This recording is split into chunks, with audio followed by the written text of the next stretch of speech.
Good morning class 8। तो बेटा मैंने आपको शीट एक दी थी जिसकी शायद एक दो बच्चों को छोड़ के किसी ने भी सॉल्यूशन नहीं करे हैं। तो बेटा सॉल्व करके भेज दो। जब ज़्यादा बच्चे मुझे सॉल्व करके भेजेंगे तभी मैं उसके आंसर्स आपको बताऊंगी, ठीक है। तो स्टार्ट करते हैं वॉइस चेंज से। जो हम लोग अपना चैप्टर 10 का रिवीजन कर रहे थे उसी में हम लोग स्टार्ट करते हैं topic voice change. Did you notice that sometimes the voice of some of the boys in your class cracks? At puberty, the voice box or the larynx begins to crack. तो हम लोग voice box और larynx के बारे में detail में अपने chapter 13 में पढ़ चुके हैं साउंड में, ठीक है। तो boys develop larger voice boxes. तो बॉयज के जो गले में क्या होता है, उनके वॉइस बॉक्स क्या होते हैं, बड़े होते हैं, थोड़े ज्यादा बड़े होते हैं, जिसकी वजह से जो उनकी आवाज होती है वो कैसी होती है, भारी होती है। The growing voice box in boys can be seen as the part of the throat called Adam's apple. तो जो बेटा ग्रोइंग पार्ट होता है जो उनके गले का, उसको हम लोग क्या बोलते हैं, Adam's apple. In girls the larynx is hardly visible from the outside because of its small size. तो बॉयज में वो विजिबल होता है लेकिन गर्ल्स में विजिबल नहीं होता है क्योंकि उसका जो साइज होता है वो स्मॉल होता है, ठीक है। Generally girls have a high pitched voice whereas boys have a deep voice. तो जो गर्ल्स का वॉइस बॉक्स होता है वो छोटा होता है, इसकी वजह से जो उनकी पिच होती है साउंड की वो क्या होती है, हाई होती है। अभी हम लोगों ने जो चैप्टर में एक लॉयन और तो जो लॉयन और बर्ड वाला एग्जाम्पल था, तो जो लॉयन का जो वॉइस बॉक्स होता है वो क्या होता है, बड़ा होता है, जिसकी वजह से जो उनकी पिच होती है वो क्या होती है, कम होती है। और जो बर्ड्स होती है उनका जो वॉइस बॉक्स होता है वो क्या होता है, छोटा होता है, जिसकी वजह से जो उनकी वॉइस की पिच होती है वो कैसी होती है, हाई होती है, ठीक है।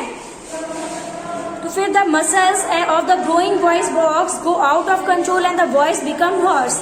दिस स्टेट में remain for a few days और weeks after which voice becomes normal. तो हम लोगों ने क्या पढ़ा कि अब जो बॉयज का वॉइस बॉक्स है, तो बेटा जो हमारी गर्ल्स का वॉइस बॉक्स है वो इतना विजिबल नहीं होता है। उनकी वॉइस जो होती है वो बॉयज के मुकाबले थोड़ी सुरीली होती है, मतलब कम होती है। और जो बॉयज होते हैं उनकी जो वॉइस होती है बहुत ज्यादा हार्श होती है। अब इसके बाद है बेटा increase activity of sweat and sebaceous gland. Sweat मतलब क्या होता है, पसीना। और जो हम लोग की जो चिपचिप वो नहीं होने लगता है गर्मियों में, तो वो किसकी वजह से होता है, सेबेशियस ग्लैंड की वजह से होता है, ठीक है। During puberty the secretion of sweat glands and sebaceous gland, जिसको हम लोग क्या बोलते हैं, ऑयल ग्लैंड। जो मुंह में हम लाए गर्मी में चिपचिपी वाला जो फील आता है वो इसी की वजह से होता है, ठीक है।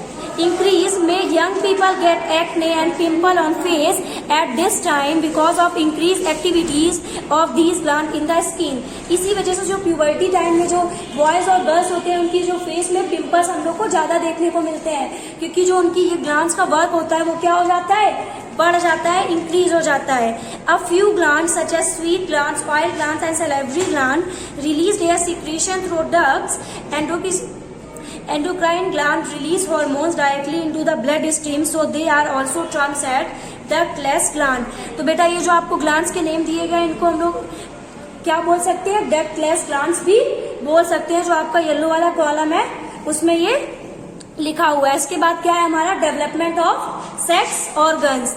तो आपको इसके पहले वाले चैप्टर में जो हम लोग को फिगर हम लोगों ने पढ़ा था 9.1 और 9.3 रिप्रोडक्टिव ऑर्गन्स पढ़े थे हम लोगों ने उसमें, तो वही फिगर हम लोग को देखना और समझना है। At puberty male sex organs like the testis and penis develop completely. तो प्यूबर्टी पीरियड में जो मेल के सेक्स ऑर्गन्स होते हैं जो हम लोगों ने पढ़ा था, टेस्टिस और पेनिस जो होते हैं वो पूरा डेवलप हो जाते हैं। और वैसे ही सेम स्टेज में जो गर्ल्स का प्यूबर्टी पीरियड होता है तो उनके जो सेक्स ऑर्गन होते हैं जो हम लोगों ने पढ़ा था ओवरी, वो भी पूरी डेवलप हो जाती है और वो डेवलप होके एग प्रोड्यूस करना स्टार्ट कर देती हैं। Also ovaries start releasing mature egg, मतलब कि जो ओवरीज है उससे मैच्योर एग भी रिलीज होने लगते हैं, ठीक है। रीचिंग मेंटल, बेटा इसके आगे हम लोग नेक्स्ट क्लास में कंटिन्यू करेंगे। अभी जो मैंने आपको शीट भेजी है उसके सॉल्यूशंस करा देते हैं, ठीक है। बेटा सबसे पहले हमारा एमसीक्यू, जो साउंड में मैंने शीट भेजी थी उसमें एमसीक्यू थे। ठीक है, सबसे फर्स्ट था आपका which one of the following act as a medium for propagation of sound, जिसका आपका ए था सॉलिड, फिर लिक्विड, गैस और सबसे लास्ट में था ऑल ऑफ देम। ठीक है, तो बेटा ए का आंसर क्या हो जाएगा हमारा फर्स्ट वाले का ऑल ऑफ देम।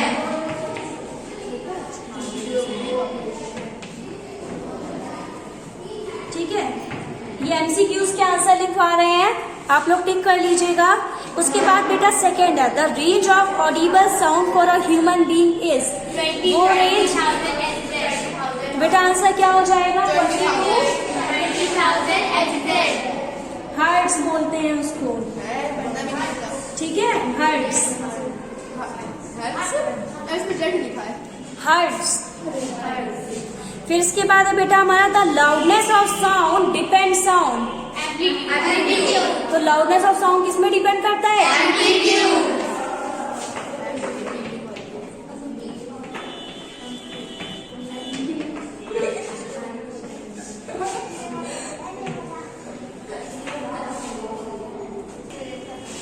तो बेटा नेक्स्ट का आंसर हो जाएगा हमारा फ्रीक्वेंसी। तो जो वाइब्रेशंस की फ्रीक्वेंसी होती है उसी से हम लोग श्रीनेस और पिच डिटरमाइन करते हैं। श्रीनेस और पिच तो दोनों सेम होता है, तो पिच कैसे आंसर हो जाएगा। Which of the following instrument produce sound through vibration, तो बेटा हम लोग को इसमें इंस्ट्रूमेंट्स दिए गए हैं, तो आपको बताना है कि इनमें से कौन से इंस्ट्रूमेंट्स में प्रोड्यूस साउंड होता है वाइब्रेशन के थ्रू। ठीक है, तो आपको सितार दिया गया था, ढोलक दिया गया था और शायद कर्टन दिया गया था, हाँ, और कौन था ऑल ऑफ देम था, फ्लूट दिया गया था। इसका आंसर हो जाएगा सितार। ठीक है बेटा, हमारा नेक्स्ट क्वेश्चन है द टू और फ्रो मोशन और एंड बैक और fourth motion of an object is called, तो बेटा इसका आंसर हो जाएगा द टू एंड फ्रो और and back and fourth motion of an object is called vibration. इसका आंसर क्या हो जाएगा वाइब्रेशन।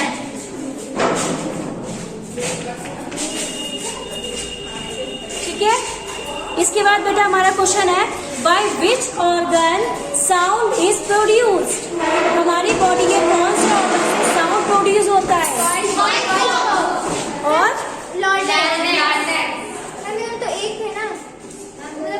तो बेटा अगर आपको दोनों दिए जाए वॉइस बॉक्स और लैरिंक्स, तो हमारा क्या हो जाएगा बोथ ए एंड बी, तो इसमें आंसर हमारा हो जाएगा बोथ ए एंड बी, इतने नोट कर लीजिए। तो बेटा 7 का आंसर हो गया बोथ ए एंड बी। बेटा उसके बाद अब फ्रीक्वेंसी इज एक्सप्रेस्ड इन, आपका था गुलाम, जूल, न्यूटन और हर्ट्ज, तो आंसर क्या हो जाएगा हर्ट्ज। उसके बाद 9th क्वेश्चन है बेटा हमारा अनप्लीजेंट साउंड इज कॉल्ड, ठीक है, तो the unpleasant sound is called noise. उसके बाद बेटा क्वेश्चन नंबर 10 था हमारा sound of musical instrument is example of music, किसका एग्जाम्पल है म्यूजिक का। ठीक है, क्योंकि म्यूजिकल इंस्ट्रूमेंट से जो साउंड निकल रहा है वो कैसा होता है प्लीजेंट होता है। ठीक है, तो वो किसका एग्जाम्पल हो जाएगा म्यूजिक का। बेटा अब आपके फिलअप है, फर्स्ट है sound is produced by a dash body, बेटा इसका आंसर होता है वाइब्रेटिंग बॉडी, जो बॉडी आपकी वाइब्रेट करेगी वो साउंड प्रोड्यूस करेगी। ठीक है, सेकेंड है बेटा हमारा sound needs a dash for propagation, क्या चाहिए साउंड को मीडियम। उसके बाद बेटा थर्ड है हमारा dash and dash are two important properties of sound, amplitude and frequency.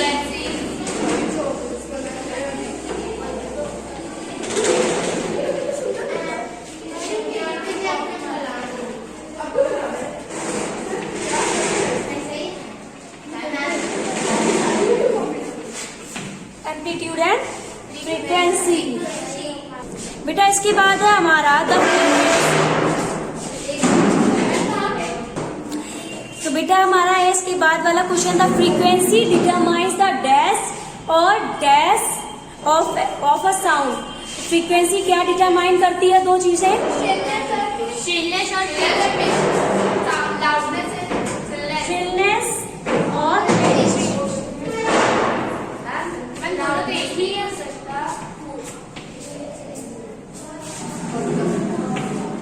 इसके बाद है बेटा हमारा next question, dash can hear sound of frequency higher than 20,000 hertz. कौन हो जाएगा यहाँ पे? बेटा एनिमल्स नहीं होगा, क्योंकि कुछ एनिमल्स होते हैं जो ज्यादा हायर फ्रीक्वेंसी नहीं सुन पाते हैं और कुछ होते हैं वो बहुत ज्यादा हाई सुन पाते हैं, ठीक है। लेकिन हमारी बुक में एग्जाम्पल सिर्फ डॉग का दिया गया, तो हम लोग यहाँ पे अभी डॉग ही भरेंगे। फिर है presence of unwanted gases in air is called,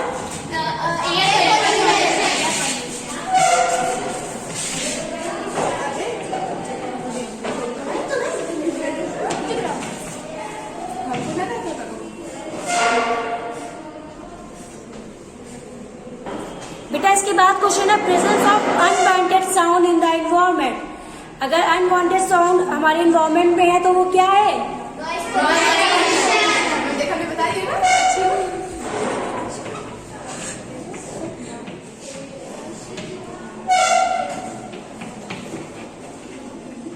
ठीक है।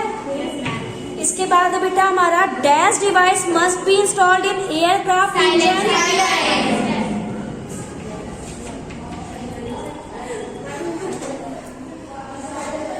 छुट्टी हो गई। कौन सी डिवाइस बेटा? साइलेंसिंग डिवाइस, ठीक है। इसके बाद a person who is expose to be a loud sound continuously may get impairment of.